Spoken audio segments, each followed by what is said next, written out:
ळमो अरिहन्ताणम् ळमो सिद्धाणम् ळमो आयर्याणम् ळमो वज्झायाणम् ळमो लोयशव्वसाहुडम् जीवमजीवमदवम्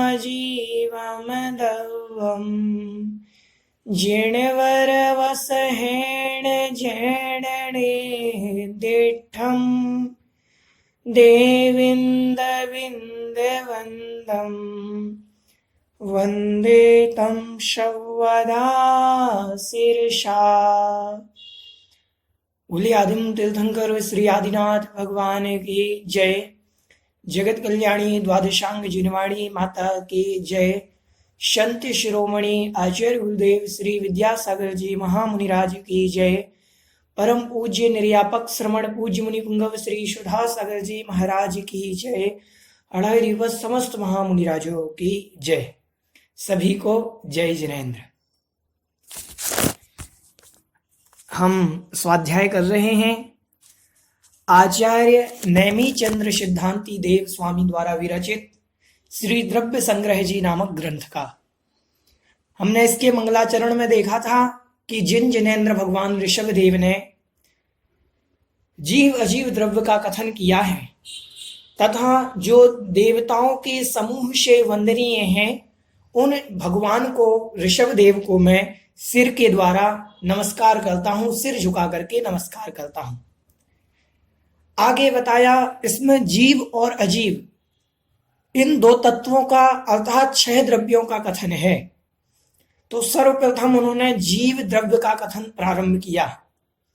तो दूसरी गाथा में उन्होंने जीव द्रव्य के अंतर्गत आने वाले जो 9 भेद कहे, जीव के 9 विशेष गुण कहे कि जीव जीवो उभोगमो अमुत्ति कत्ता सदेह परिमाणो भूता संसारत्थो सिद्धो विश्व सोड गई। ये 9 भेद कहे। अब सबसे पहला इन 9 भेदों में कौन सा है? जीवो। सबसे पहला कौन सा है? जीवो, मतलब यह जीव जीने वाला है।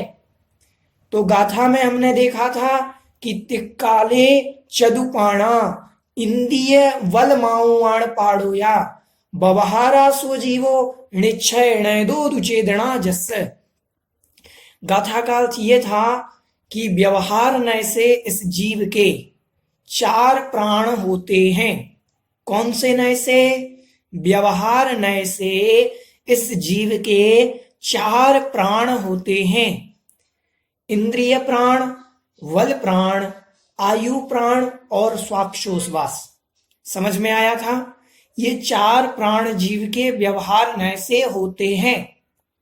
निश्चय नय से जीव का स्वरूप कैसा है? तो बतलाया निश्चय नय से इस जीव का स्वरूप जिसके अंदर चेतना है वह जीव है। पहला शब्द दिया उन्होंने, जीने वाला कौन?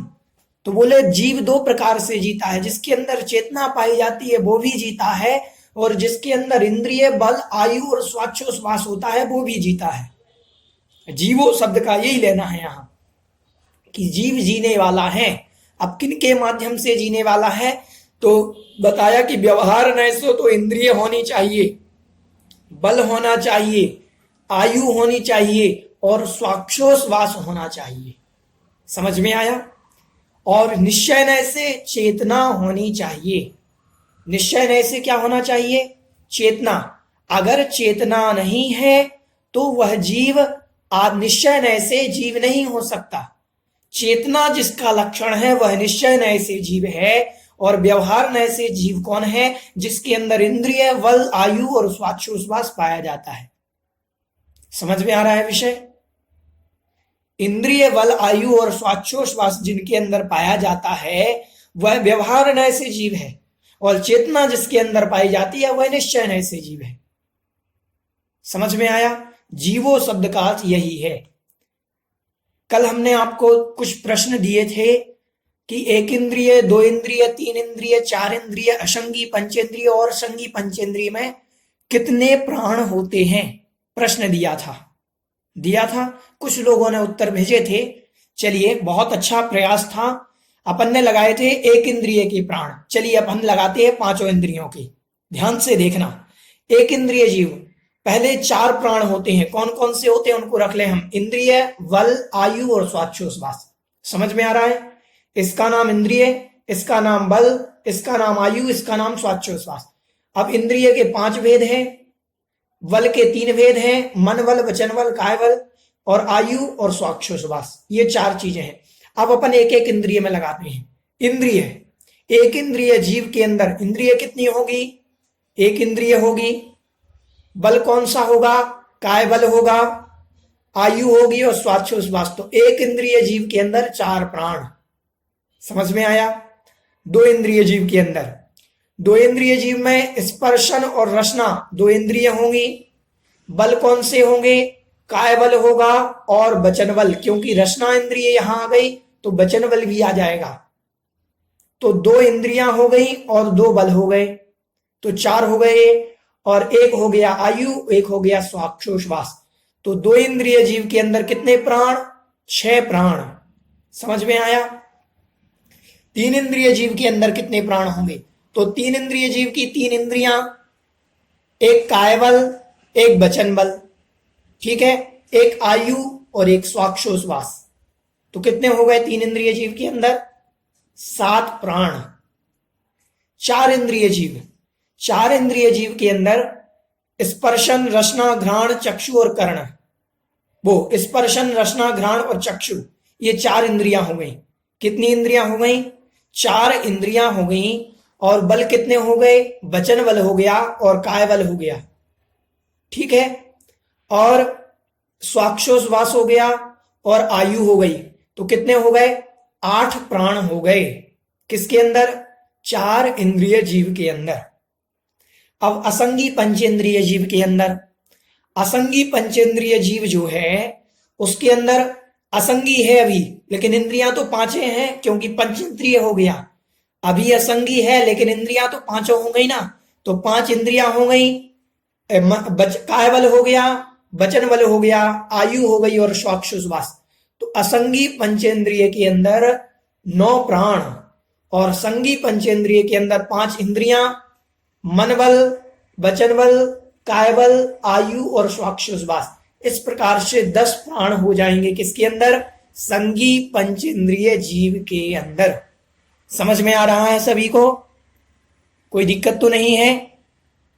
बहुत ही सरल विषय है, बस थोड़ा सा मेहनत करनी पड़ेगी। समझ में आया?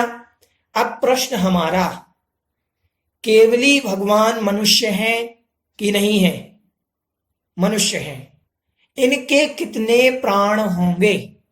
अगर आप, कौन बताना चाहेगा? हैंड रेज करें। केवली भगवान के कितने प्राण होंगे?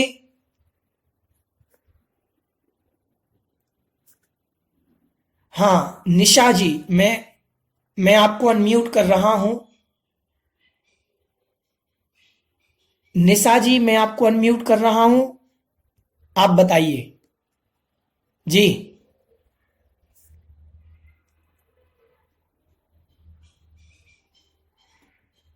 हाँ बोलिए निशा जी, आप अनम्यूट करके बोलिए।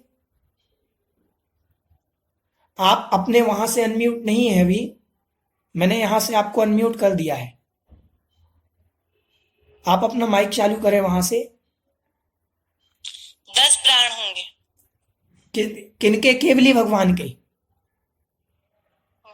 आपका प्रश्न गलत है। चलिए कामनी जी, मैं आपको अनम्यूट कर रहा हूं, आप बताएंगे।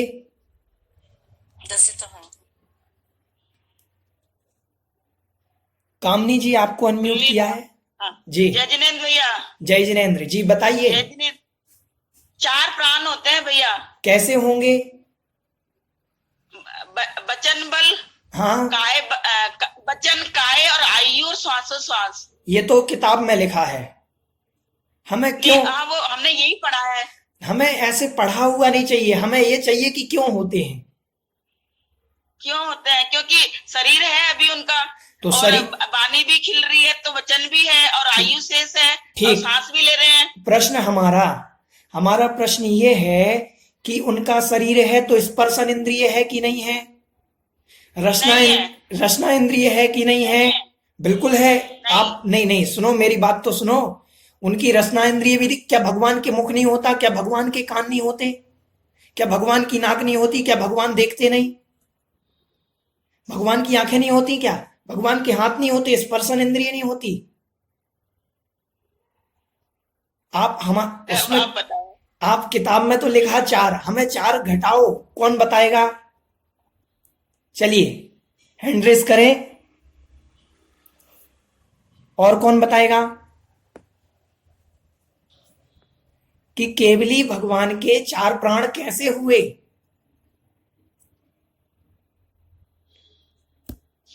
बताइए बताइए, कोई बताएगा?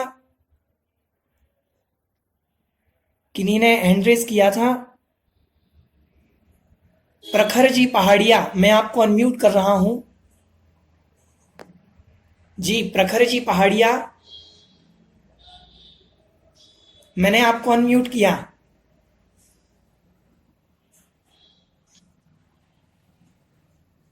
चलिए हेमंत जी बता रहे हैं। चलिए हेमंत जी, मैं आपको अनम्यूट कर रहा हूं। जी बोलिए हेमंत जी। क्योंकि उन्हें केवल ज्ञान की प्राप्ति हो गई तो उन्होंने इंद्रियों पर विजय पा लिया है। इंद्रियों और पर विजय इंद्रियों पर विजय पा लिया तो वो 18 दोषों से मुक्त हो गए हैं। नहीं, इंद्रियों पर विजय तो हमारे मुनिराज भी पाते हैं। पंचेंद्रिय विजय होती है मुनिराजों की। 28 मूल गुणों के अंदर मुनिराजों के पंचेंद्रिय विजय होता है, तो मुनिराज भी पांचों इंद्रियों को कंट्रोल में कर लेते हैं। तो कैसे बना फिर? उनके भी फिर हमें कम चार प्राण मानने चाहिए। चलिए अब मैं ही बता देता हूं आपको।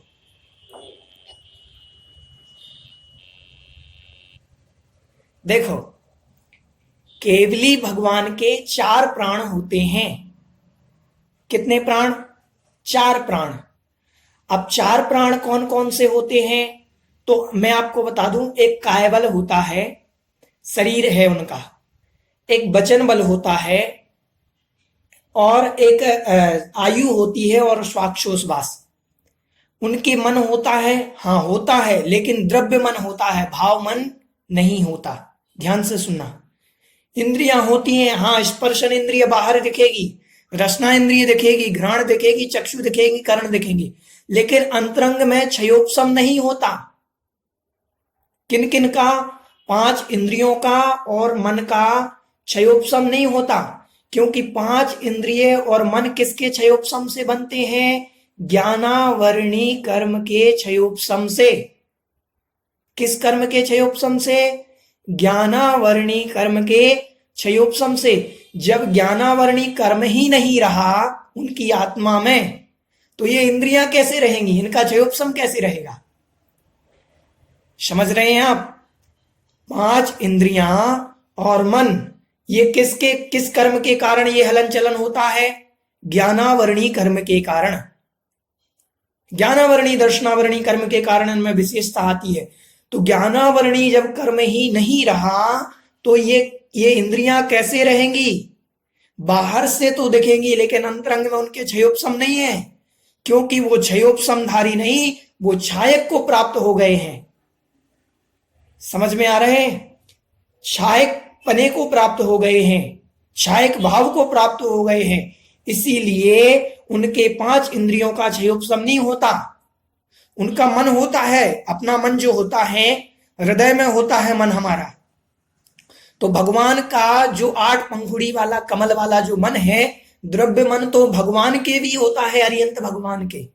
संरचना तो उनकी रहती है मन की, लेकिन मन का क्षयोपशम नहीं रहता। क्या भगवान को असंगी कहेंगे? ध्यान से सुनना, प्रश्न थोड़ा कठिन है। अगर भगवान के मन नहीं है तो भगवान असंगी है क्या? हेमंत जी बता रहे हैं, आपको अनम्यूट कर रहे हैं। हेमंत जी बताइए। जी हेमंत जी। नहीं, आपने कहा कि मतलब क्षयोपशम नहीं है, जी लेकिन मन है तो सही, तो फिर हम असंगी कैसे कहेंगे? देखो, संगी और असंगी पना, ध्यान से सुनना, संगी और असंगी पना कर्म के क्षयोपशम से बनता है। समझ में आ रहा है? कर्म का क्षयोपशम ही नहीं रहा तो संगी असंगी पना तो कर्म के आश्रित है। ध्यान से सुनना, ये जो बाह्य संरचना है, ये जो द्रव्य मन है, ये इंद्रिय का काम नहीं है। ध्यान से सुनना, ये जो द्रव्य की संरचना हुई है, यहां जो द्रव्य मन है, ये जो स्पर्शन इंद्रिय है, ये जो नाक भगवान की है, ये जो कान भगवान के हैं, ये इंद्रिय की संरचना नहीं है, ज्ञानावरणी की संरचना नहीं है, ज्ञानावरणी का क्षयोपशम नहीं है। ये कौन से कर्म का उदय है? ये शरीर नाम कर्म का उदय है। शरीर ये कान की रचना करता है। ध्यान से सुनना, शरीर नाम कर्म, शरीर नाम कर्म, नाम कर्म का काम है ये। शरीर नाम का नाम कर्म जो है वह कान की संरचना करता है, वह नाक की संरचना करता है, वह आंख की संरचना करता है। समझना ध्यान से, थोड़ा सा विषय कठिन है लेकिन समझने लायक है। देखो, शरीर नाम कर्म ने संरचना की, अब संरचना होने के बाद इसमें जो क्षयोपशम डालता है वो ज्ञानावरणी कर्म डालता है। समझ में आ रहा है? कौन डालता है? ज्ञानावरणी कर्म। तो केवली भगवान के अभी शरीर नाम कर्म तो है, उसका उदय चल रहा है 13वें गुण स्थान में। शरीर नाम कर्म का उदय चल रहा है, नाम कर्म रहता है, क्योंकि ये कौन सा आघातीय कर्म है और अभी आघातीय कर्म अरिहंत भगवान का शेष है। ध्यान से सुनना, नाम कर्म आघातीय कर्म है और आघातीय कर्म रहने के कारण उनका शरीर नाम कर्म का उदय तो है, तो ये संरचना तो रहेगी, ये कान रहेंगे, ये नाक रहेगी, ये सारी संरचना रहेगी। लेकिन इसके अंदर जो क्षयोपशम ज्ञानावरणी कर्म ने डाल रखा था वो कर्म ही नहीं है, तो क्षयोपशम कैसे बनेगा? इसीलिए भगवान ना संगी है ना असंगी है, इन दोनों से परे है। समझ में आ रहा है? हाँ हेमंत जी, मैं आपको अनम्यूट कर रहा हूं। जी जी, बोलिए। क्या बोले? समझ आया आपको ये विषय? हाँ जी, समझ आ गया। जी जी, चलिए, मैं प्रखर जी पहाड़िया, मैं आपको अनम्यूट कर रहा हूं। जी जय जिनेन्द्र भैया जी। जय जिनेन्द्र। तो हम इसको ऐसा समझे कि शरीर नाम कर्म के उदय से भाव, द्रव्य मन और द्रव्य इंद्रिया तो है, लेकिन भाव मन और भाव इंद्रिया नहीं है। बहुत और बढ़िया। ज्ञानावरणी कर्म का क्षय हो जाने की वजह से ये इंद्रिया और मन नहीं है, क्योंकि इनका क्षयोपशम नहीं, ये क्षय हो जाएंगे। बहुत बढ़िया, बहुत बढ़िया, बहुत बढ़िया, तालियां बजाइए एक बार इनके लिए। देखो, पूरा विषय इन्होंने समझ लिया। नाम कर्म के उदय से, शरीर नाम कर्म के उदय से शरीर की आकृति है पूरी, लेकिन क्षयोपशम ज्ञानावरणी का क्षय हो गया, ये तो क्षयोपशम वाली इंद्रियां हैं, तो जब ज्ञानावरणी का ही क्षय हो गया तो ये इंद्रियों का क्षयोपशम कैसे रहेगा? ये मन का ज्ञानावरणी और दर्शनावरणी दोनों का क्षय हो बिल्कुल गया। बिल्कुल, ज्ञानावरणी, दर्शनावरणी, मोहनीय और अंतराय, वेदनीय, वो अंतराय, इनका क्षय हो जाने के कारण, इनका क्षय हो जाने, 4 घातीय कर्मों का क्षय हो जाने के कारण उनके अंदर ये भाव, ये क्षयोपशम का भाव नहीं रहा। समझ में आया? हाँ, ठीक, केवल द्रव्य से उपस्थित है, भाव नहीं है। भाव नहीं है। बहुत बढ़िया, बहुत बढ़िया, बहुत बढ़िया, आपको समझ में आ गया विषय। अब प्रश्न आगे, एक प्रश्न और है, 13वें गुण लेकिन स्थान। हम लोग चाहते हैं कि भैया जी ये वाले क्वेश्चन का आंसर आप लिखवा दे, तो ये प्रश्न बहुत अच्छा, आप इसको लिखवा देंगे तो बहुत अच्छा रहेगा। हाँ हाँ, हम प्रश्न आपको भेज देंगे, ये प्रश्न भी, और जो उत्तर लिख करके देंगे, फिर अगर उसमें कुछ सुधार करना है तो हम आपको ग्रुप के माध्यम से बता देंगे। जी जी। निकिता जी गांधी, मैं आपको अनम्यूट कर रहा हूं। जी जय जिनेन्द्र भैया जी। जय जिनेन्द्र जी। जय जिनेन्द्र। हाँ, अरे भैया जी, केवली भगवान तो सब कुछ जानते हैं, सभी गुण पढ़ रहा है, हम्म। तो फिर ये इंद्रियों के विषय का भी तो ज्ञान होना चाहिए ना उनको। देखो, इंद्रिय का विषय कितना, स्पर्शन इंद्रिय, रसना इंद्रिय, चक्षु इंद्रिय, इनका इनका कुछ योजनों में है विषय, ध्यान से सुनना। जैसे स्पर्शन इंद्रिय का विषय लगभग 9 योजन, मुझे कुछ याद है, जैसा मुझे कंफर्म याद नहीं आ रहा है।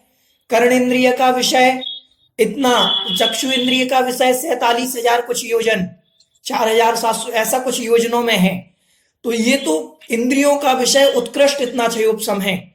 जैसे कहते हैं चक्रवर्ती, भरत चक्रवर्ती जो थे वो अपने विमान, अपने महल की छत से सूर्य में विराजमान जिन बिंबों के दर्शन करते थे। ध्यान से सुनना, सूर्य में विराजमान जिन बिंबों के दर्शन करते थे, उनकी आंख का उत्कृष्ट क्षयोपम था वो।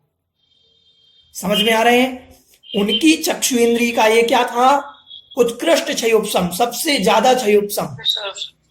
अब भगवान को तो वो तो देख, वहां तक नहीं देखना, भगवान को तो पूरा लोक देखना है। तो इंद्रिय तो काम ही नहीं करती, उसके अंदर योग्यता ही नहीं उस चक्षु इंद्रिय को देखने की। चक्षु इंद्रिय नरक को नहीं देख सकती। समझ रहे हैं विषय? पर उनका ज्ञान सब देख सकता है। हाँ, तो चक्षु इंद्रिय जो है वो लिमिटेड है, इतने तक ही देख सकती है। कर्ण इंद्रिय लिमिटेड ही है, इतना तक ही सुन सकती है। लेकिन जब ये क्षय हो जाती है तो अनंत ज्ञान जो प्रकट होता है, अनंत दर्शन जो प्रकट होता है, वो सब कुछ देख लेता है और सब कुछ जान लेता है। ये है केवली भगवान। इसीलिए इंद्रियों का उत्कृष्ट क्षयोपम भी प्राप्त हो जाए, इंद्रियों की उत्कृष्ट क्षयोपम भी प्राप्त हो जाने पर वो कार्यकारी नहीं है। कार्यकारी तो अनंत ज्ञान और अनंत दर्शन है। ज्ञानावरणी का क्षय और दर्शनावरणी का क्षय ही कार्यकारी है। समझ में आ रहा है? हेमंत जी, आपने हैंड रेस किया क्या पुनः? ना, हैंडरेस नहीं किया। जी समझ चलिए। में आ गई बात। हाँ, चलिए अब आते हैं, कह रहे हैं 14वें गुण स्थान में। ये तो 13वें गुण स्थान की बात हुई। 14वें गुण स्थान का काल कितना है? सयोग केवली गुण स्थान 13वां और अयोग केवली, जहां पर योग नहीं है। गुण स्थान क्या कह रहा है? अयोग केवली, योग नहीं मतलब जहां मन भी नहीं, वचन भी नहीं और काय भी नहीं, अयोग केवली। पंच लघु अक्षर प्रमाण इतना काल है, पंच लघु अक्षर उच्चारण प्रमाण इतना काल है 14वें गुण स्थान का। हाँ, ये इन्होंने भेजा है अभिषेक भैया सांगानेर, हमारे मित्र हैं। इन्होंने पूरा डिटेल में भेजा है किन इंद्रियों का कितना विषय है। आइए एक बार हम बता देते हैं। स्पर्शन, रसना और घ्राण इंद्रिय का 9 योजन और कर्ण इंद्रिय का 12 योजन और चक्षु इंद्रिय का 47,263 योजन। ठीक है, तो मुझे जो याद था मैंने आपको बताया था, तो इतना होता है। तो यहां पर कह रहे हैं जहां पर अब अयोग केवली अवस्था आ गई भगवान की, योग नहीं है, ना मनोयोग है, ना वचन योग है, ना काय योग है, तीनों योग भगवान के नहीं है, तो वहां कितने प्राण होंगे? कौन बताएगा? स्मिता जी शाह, मैं आपको अनम्यूट कर रहा हूं। चलिए, स्मिता जी शाह आपको अनम्यूट किया। सिद्ध भगवान के, सिद्ध भगवान के क्या? कितने प्राण होते हैं ऐसा बोलते हैं ना? नहीं, सिद्ध भगवान नहीं, अभी सिद्ध नहीं समझ बने, में नहीं आता है। अभी 14वें गुण स्थान में पहुंचे हैं, अभी सिद्ध नहीं बने। 14वें गुण स्थान के बाद सिद्ध बना जाता है, सिद्ध बनते अभी। चलिए, और किन कोई उत्तर? 13वां गुण स्थान ही रहता है ना? नहीं, 13वां तो रहता है। 13वां गुण स्थान ही है ना? 13वां गुण स्थान तो भगवान के चलता है। अरिहंत भगवान के जब उपदेश होता है, प्रवचन होते हैं, उनकी जो दिव्य ध्वनि खेलती है, ये 13वां गुण स्थान। और 14वां गुण स्थान बिल्कुल छोटा होता है, 4 आ यू री पंच अक्षर लघु प्रमाण, 5 अक्षर अगर कोई केवल जो 48 मिनट के अंदर अंतर मुहूर्त के अंदर जो जीव द्वादशांग का पाठ कर सकता है, सुनना ध्यान से, जो जीव अंतर मुहूर्त के अंदर पूरे द्वादशांग का पाठ कर सकता है, उस जीव को आ ई उ री उलरी इन पंच लघु अक्षर को बोलने में जितना समय लगेगा उतना काल मात्र 14वें गुण स्थान का है, उतना काल है बस 14वें गुण स्थान का। कोई इस प्रश्न का उत्तर बताएगा? समझ में नहीं आता। प्रखर जी पहाड़िया, मैं आपको अनम्यूट कर रहा हूं जी। 14वें गुण स्थान में समस्त कर्मों का क्षय हो गया, 4 घातीय और 4 आघातीय कर्मों का क्षय हो गया, तो मात्र आयु प्राण ही रहने चाहिए। मात्र आयु प्राण ही रहेंगे। अभी आघातीय समस्त कर्मों का क्षय हो गया, समस्त कर्मों का क्षय हो गया, तो आयु भी तो कर्म है एक, आयु भी एक कर्म है, तो सारे कर्मों का क्षय कैसे हुआ? अभी देखो मैं आपको बताता हूं, यहां पर शरीर नाम कर्म का क्षय हुआ 13वें गुण स्थान के अंत समय में। किसका क्षय हुआ? शरीर नाम कर्म का। अब शरीर के निमित्त से वचन बल था तो भगवान के चला गया, 4 प्राण थे पहले अरिहंत भगवान के, वचन बल, काय बल, स्वाक्षोश्वास और आयु। ठीक है, अब अपन समझते हैं शरीर नाम कर्म का उदय था तो 13वें गुण स्थान के अंत समय में शरीर नाम कर्म चला गया। तो शरीर नाम कर्म जब गया तो देखें शरीर के निमित्त से ही हमारा वचन बल था, क्योंकि वचन शरीर से ही बोले जा सकते हैं, शरीर के आश्रित ही, तो शरीर ही नहीं तो वचन बल गया। अब शरीर नहीं तो काय बल कैसे रहेगा? तो काय बल गया। ठीक है, श्वासोश्वास मतलब हवा को ग्रहण करना और छोड़ना, ये तो शरीर से ही होगा, तो श्वासोश्वास भी गया। अब बचा क्या? मात्र आयु। ऐसे समझो, ऐसे लगाओ तब आनंद आएगा। अब कौन सा बचा कर्म? सिर्फ कौन सा प्राण बचा 14वें गुण स्थान में? आयु प्राण। समझ में आया? और अब यहां पर सारे कर्मों का क्षय होगा 14वें गुण स्थान के इन पंच लघु अक्षर प्रमाण काल में, और इनके क्षय होते ही भगवान सारे कर्मों से नष्ट होकर के एक समय के अंदर ही ऋजु गति के माध्यम से सिद्ध शिला में विराजमान हो जाते हैं। तो ये है अरिहंत भगवान, जो प्राण नहीं होते सिद्धों में।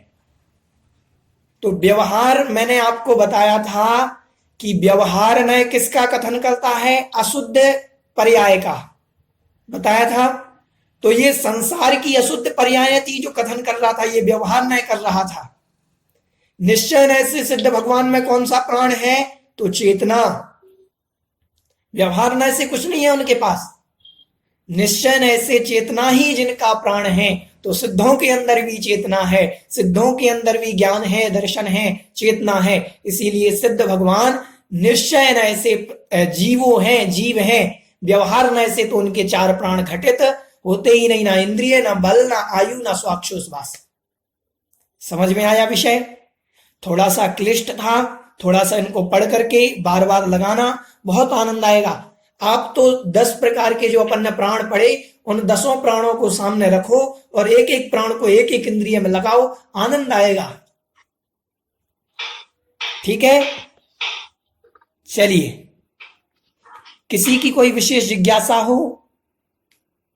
आज तो समय हो गया अपना इस कक्षा में, किसी की कोई विशेष जिज्ञासा हो? अभी से संबंधित पहले जो पढ़ा दिया है। हाँ, निकिता जी गांधी, मैं आपको अनम्यूट कर रहा हूं, चलिए। हाँ भैया जी, जय जिनेन्द्र। जय जिनेन्द्र। शंख 2 इंद्रिय है जी, तो इसमें वचन बल कैसे आएगा? वचन बल इसके अंदर रचना इंद्रिय है कि नहीं है? हाँ, रचना इंद्रिय तो है। अब जिसके अंदर रचना इंद्रिय आ जाती है तो उसके पास वचन बल भी आ जाता है। आपने वचन बल होता है लेकिन हमें सुनाई नहीं दे उनके पास। जैसे आपने देखा मच्छर आवाज करता है, मधुमक्खी आवाज करती है, तो उनके वचन बल तो होता है। अब वो उतनी तेज आवाज नहीं है तो हमें सुनाई नहीं देती। कुछ ना कुछ वचन बल है उनके मतलब पास। शंख के में भी वचन बल है। बिल्कुल बिल्कुल, रसना इंद्रिय जहां से आएगी वहां से वचन बल आएगा। हाँ। हाँ ओके ओके ओके। और भैया जी आपने 14वें गुण स्थान वाला वो अयोग्य की समय काल बताया ना, वो परिभाषा लिख देने का ना व्हाट्सएप पे। जी जी बिल्कुल बिल्कुल बतला देंगे। हाँ ठीक है, और हाँ। किसी की कोई जिज्ञासा हो? हाँ। विषय थोड़ा सा क्लिष्ट है। बहुत अच्छा पढ़ाया। हाँ, विषय थोड़ा सा क्लिष्ट है, इसको समझना है आनंद बस। आया, आनंद। हाँ, स्मिता जी शाह मैं आपको अनम्यूट कर रहा हूँ। जी भैया जी जय जिनेन्द्र। जय कल जिनेन्द्र। मैंने पढ़ा नहीं था, कल मेरा छूट गया था, इसलिए जल्दी समझ में नहीं आता है। जी, तो जी। आप कल का प्रश्न दिया था कल आपने कुछ? बस यही समझाया था कि एक इंद्रिय, दो इंद्रिय, तीन इंद्रिय में कितने प्राण होते हैं, ये मैंने आज पढ़ा दिया पूरा। मतलब जल्दी तो आप थोड़ा नोट्स भेज सकते हैं? नोट्स तो कुछ यही था जो विषय आपको आपको पीडीएफ भेजी है मैंने ग्रुप पर, तो आप उसमें जो विशेषार्थ दिया हुआ है गाथा क्रमांक 3 में, ये सारी डिटेल लिखी हुई है गाथा क्रमांक 3 के विषय। ग्रुप में कैसे ऐड नहीं हुई मैं शायद। चलिए आप मुझे मैसेज कर दीजिएगा इसी नंबर पे, मेरा व्हाट्सएप नंबर आपको जहां से मिला होगा उस नंबर पे मैसेज कर दीजिए, मैं ग्रुप में ऐड कर दूंगा आपको। किन्हीं की कोई जिज्ञासा हो? चलिए, जय जिनेन्द्र। आज बस इतना ही। देखो विषय बहुत अच्छा था, आनंद आया। ऐसे लगाना पड़ता है, सिद्ध हैं, अरिहंत भगवान हैं, कैसे उनमें क्या है, कितने प्राण हैं, यही तो द्रव्य संग्रह है, यही तो तत्व है। इनको समझने में बड़ा आनंद आता है। कामनी जी मैं आपको अनम्यूट कर रहा हूं, 1 मिनट। जी मैं आपको अनम्यूट कर दिया। जी भैया जी हमने पहली बार पढ़ा है ऐसे, बहुत आनंद आया। जी जी ऐसी संरचना जो आपने बताई 13वें गुण स्थान की, 14वें गुण स्थान की, हमने पहली बार सुनी इस तरह, जी जी तो बहुत अच्छा लगा हमें। हाँ, हमने बहुत ही आपको अच्छा। ये तो हमने आपको पहले भी क्लास में पढ़ा दिया, लेकिन आपने उस लेकिन समय हमारा दिमाग है ना, हाँ हाँ सब आपने निकल गया। हाँ आपने पहले भी पढ़ लिया ये हमें विषय। लगा हमने पहली बार, हाँ हाँ नहीं, आपने तो हमें पूरी किताब पढ़ा चुके हो, पर हम हाँ। तो दिमाग हमारा ऐसे ही है। हाँ हाँ तो पहले हमने लेकिन ये आज सारे बहुत विषय अच्छा बता लगा, दिए। अब हम याद रखेंगे। जी जी अब चलिए। याद रखेंगे। जी जी ठीक भैया, सभी को जय जिनेन्द्र।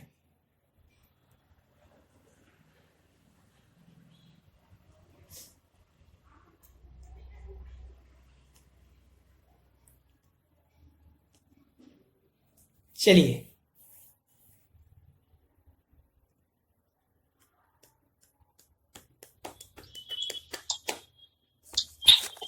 आइए अब हम जिनवाणी स्तुति कर लेते हैं, समय हो गया, कल आगे की कक्षा देखेंगे। हाथ जोड़ लेंगे सभी लोग। बोधि ही समाधि ही परिणाम शुद्धि स्वात्मोपलब्धि शिव शौक सिद्धि चिंतामणिं चिंतित वस्तुदानि त्वां वन्द्यमानस्य मम सुदेवी। नवार नमोकार।